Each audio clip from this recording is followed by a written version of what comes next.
Hello friend, and welcome back to Wisdom Wednesday.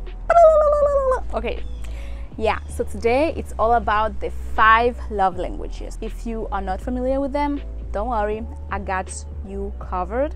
Everything you need to know. So let's get started with the video. So you may express affection to your significant other regularly. But let me ask you this. Do you truly take your time to make sure that your partner really understands and receive the way you show your partner affection? Because even love can sometimes get lost in translation. We know this. We know that we try sometimes as a married woman, been married for 5 years, almost 5 years this summer, been together with my husband for almost 9 years. So we know that even love can get lost in translation. And even so when you speak different love languages. But hey, before I start, I just want to say thank you so much for tuning in. I really appreciate you. And if you're not subscribed to the channel, subscribe, because we are going to cover love.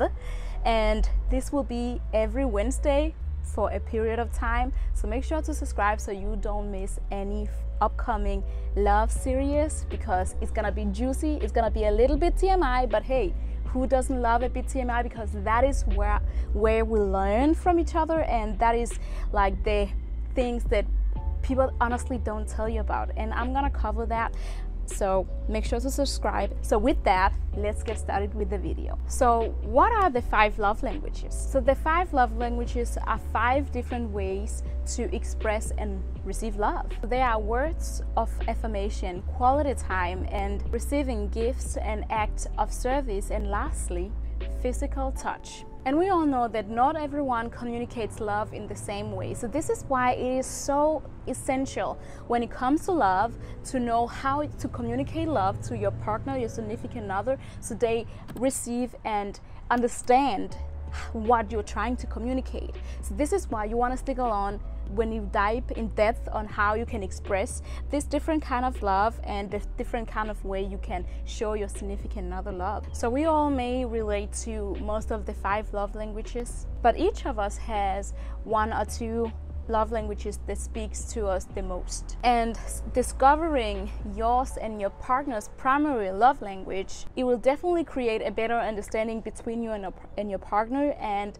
support for growth in your relationship. So let's dive in to just figure out the different love languages and how you can incorporate them into your relationship. Let's start with word of affirmation. People with words of affirmation as their primary love language value verbal acknowledgement of affection. So saying the I love yous and I think you're beautiful, you look handsome today, all of that, it just boosts their love, and they really acknowledge and accept and receive that you truly admire them and love them the way that you want to express the feeling that you had for that person. So if your partner has words of affirmation as their primary love language, you might consider sending them a text here now and then throughout the day, just telling them how much you love them, how much you desire them, you know, those kind of things, just to spice it up. Because I am telling you, if this is their primary love language, it will boost your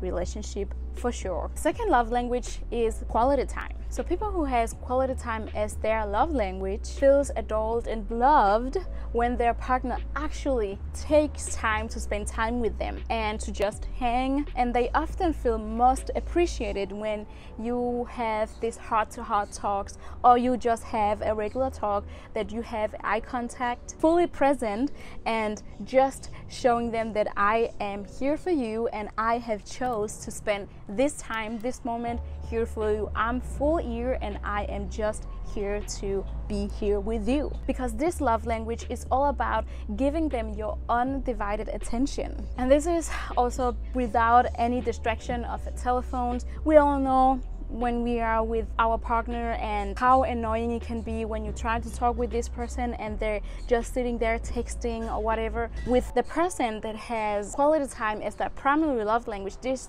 just go deeper than just feeling annoyed. This make them feel unwanted and unloved, and this is where you can sort of crash in your relationship because the person just feel like you are not there to support them, you are not there to just spend time with them, and you are not present. This leads me to the third love language, which is act of service. So if your love language is act of service, you probably value when your partner goes out of their way to make your life easier. This could be things like bringing you soap when you are sick, or bringing you that hot cup of coffee in the morning while you're still in bed, or maybe making you breakfast. So this love language is for people who believe that action speaks louder than words. So unlike those people who like to hear how much you care for them, people who has act of service as their primary love language love to be shown that you actually care for them and for you to show them that they're appreciated. The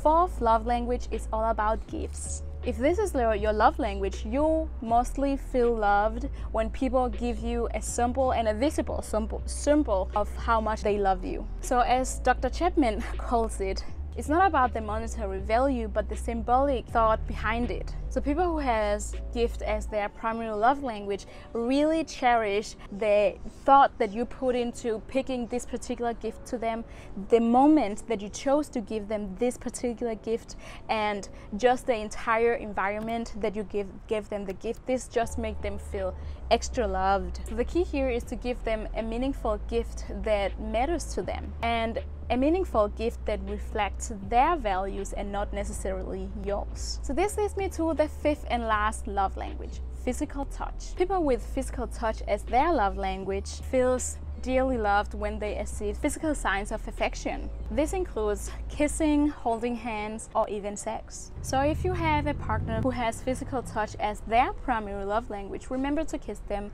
remember to hug them, and to just show them affection the way that they understand and receive it. This will most definitely strengthen your relationship. So this was all for today, this Wisdom Wednesday. I hope that this video was helpful to you. And my husband and I, we took the test, and we just noticed that we weren't showing each other love the way that the other received love. So this really truly helped our relationship, and I just want to encourage you, if you haven't taken the test, that you should definitely do that, because it honestly just helps to just give and show your partner love the way that they understand it. So saying that, thank you so much for watching, and I will see you next Wednesday. Bye.